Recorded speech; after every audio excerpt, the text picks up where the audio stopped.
mawaziri wetu, katibu mkuu wa KOTU ndugu Francis Atwoli, waheshimiwa wabunge, waheshimiwa wafanyikazi, hamjambo. Nimesema waheshimiwa wafanyikazi kwa sababu nyinyi pia ni waheshimiwa. Hata kama nyinyi mumeajiriwa, pia mnapatanga nafasi kila baada ya miaka 5 kuajiri wengine. Na huyu rais wetu William Ruto na mimi ni nyinyi mmetuajiri, nyinyi ndio matajiri wetu, na kwa hivyo nyinyi ni waheshimiwa. Your Excellency, we thank you for getting time to come and have a conversation with the Kenyan workers, who are the greatest pillar for our economic development. Your Excellency, you inherited the leadership of this country at a difficult time, when the economy of this great nation was in a very difficult place. And Your Excellency, we want to thank you for the great efforts that you have put to restore the Kenyan economy, and we are glad that there are signs of recovery. Your Excellency, the workers here today and elsewhere in the country are greatly part of the hustler nation. And they have felt in a very big way the weight of the cost of living. Your Excellency, through prudent management and well thought out interventions, you have successfully brought down the cost of unga from an all-time high of 230 shillings to slightly above 150. Your Excellency, that and other interventions, it is true, it is in between 150, 170, depending on where you buy. Na tutaendelea naye.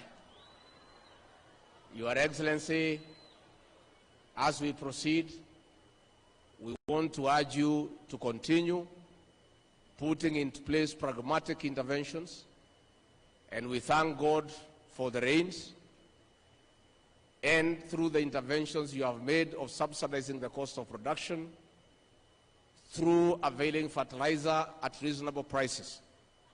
With these rains, we have no doubt, before the end of the year,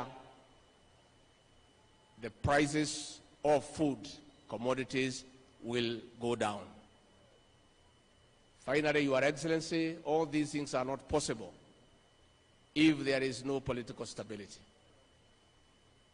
Na mzee Atwoli, ningetaka kuhakikishia kwamba our president has done everything possible to reach out and to encourage dialogue.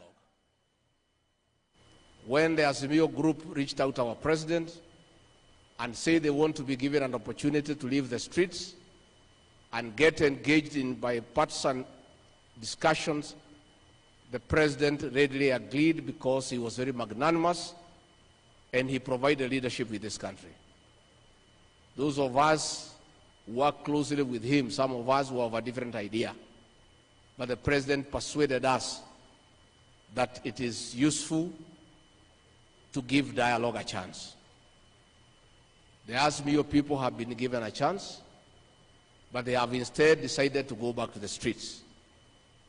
What they must know, because I saw them pen a letter yesterday saying that the president should allow them to go to the streets. President William Ruto on 13th of September took the Bible before God and the people of Kenya and swore to protect and uphold the Constitution. One of his responsibilities in upholding the Constitution is to protect life and property. The several times the AZIMIO people were in the streets, there was no demonstration. It was destruction of property, looting of private property, killing people, and injuring others. We still urge them to consider to proceed in the bipartisan talks in Parliament. In the unfortunate event that they decide that they don't want to go that route, and they want to go to the streets, they must understand that the president has a constitutional duty to protect life and property.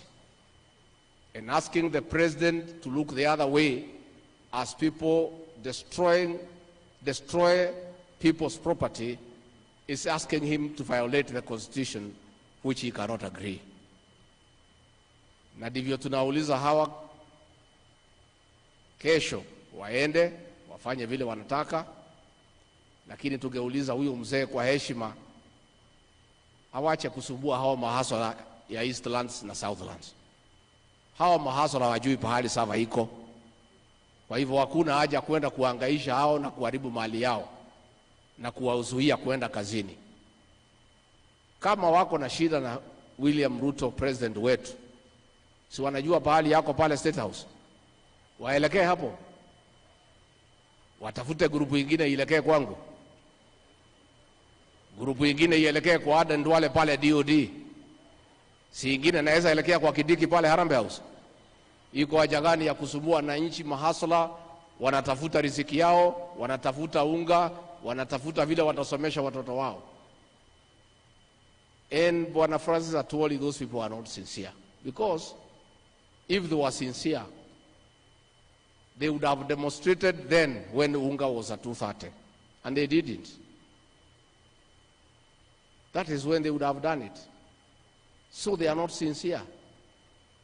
And if the issues they are raising are with President William Ruto, they should go to State House and face him there, instead of going kuangaisha watu ya kawaida mahasala ya Kenya.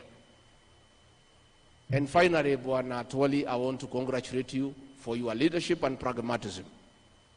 This celebration, Your Excellency, is one of a difference. The labor celebration last year, there was not any discussion about workers. The whole ceremony, from the beginning to the end, was discussing William Samoei Ruto. But today, it is one of a difference. We are discussing the issues of the Kenyan workers. And that is why we want to say, Bwana Atwoli, you have shown pragmatism and leadership. Wewe, you had another president in mind. Ulikuwa unasema huyu hawezi.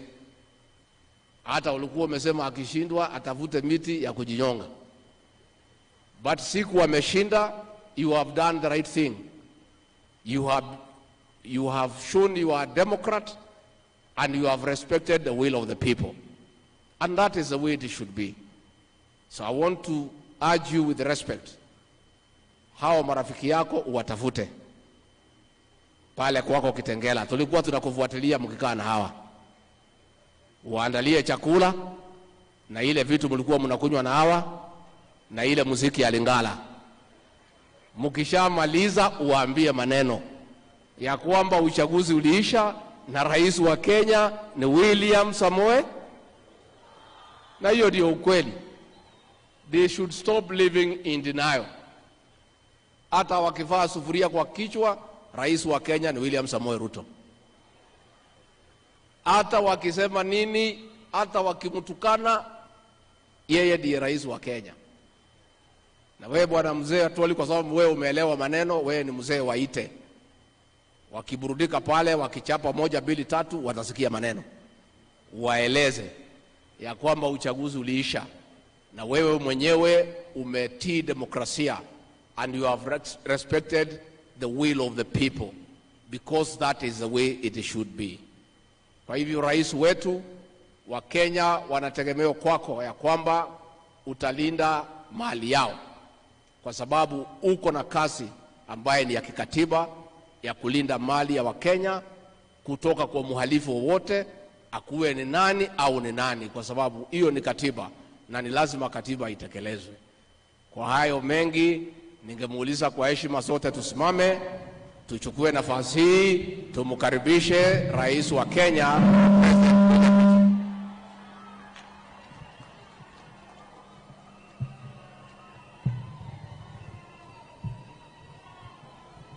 Wafanyikazi wa Kenya hoye! Bwana Yesu asifiwe. Tafadhali tuketi chini. Asanteni sana.